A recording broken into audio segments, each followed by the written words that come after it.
Dve knihy, na ktoré chcem upozorniť. Never Eat Alone. Jakub bol v sobotu na krátkej prezentácii. A Close Like a Pro. V obidvoch knihách, okrem množstva iných zaujímavých informácií, nájdete jednu lekciu a tá znie: nebojte sa opýtať. To najhoršie, čo sa vám môže stať, je, že vám povedia nie. Že vám povedia nie. A neviem, prečo máme občas tendenciu sa okúňať, zdráhať a báť sa. A naučil som sa v Austrálii to, že sa oplatí byť trochu odvážny.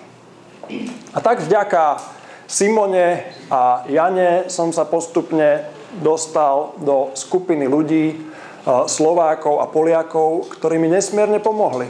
Ubytovali ma, pomohli mi nájsť prácu, pomohli mi neskôr nájsť vlastné ubytovanie, za čo som im veľmi vďačný.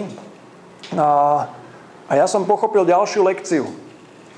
Pochopil som, že existuje svet, ktorý je plný láskavosti. Tam v Austrálii žili ľudia, ktorí si navzájom pomáhali bez toho, že by za to niečo chceli.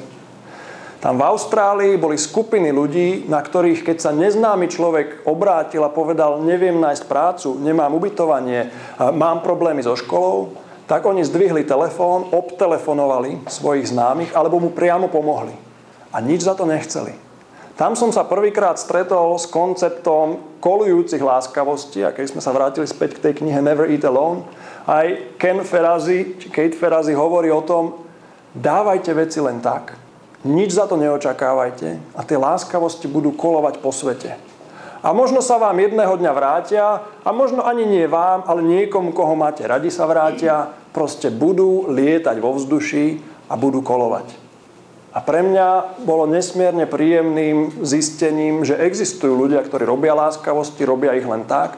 A ja som na to nabehol a naučil som sa to, a takisto, keď ma niekto oslovil, tak som ubytoval x ľudí za ten čas, pomohol som im nájsť prácu a nič som za to nechcel.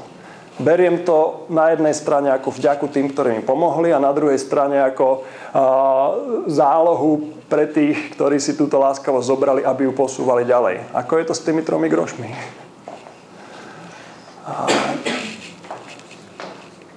Knihy, ktoré o tomto hovoria, jedna je od Dalea Carnegieho.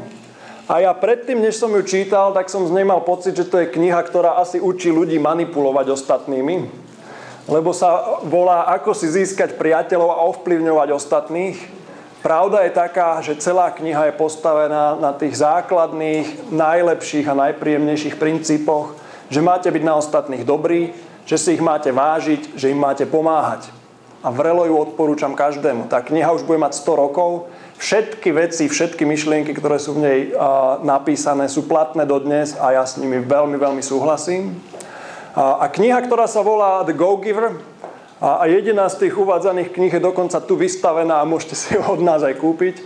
To je zase príbeh človeka, ktorý veľa dával ostatným a nejaké také základné poučenie, ktoré z toho plynie.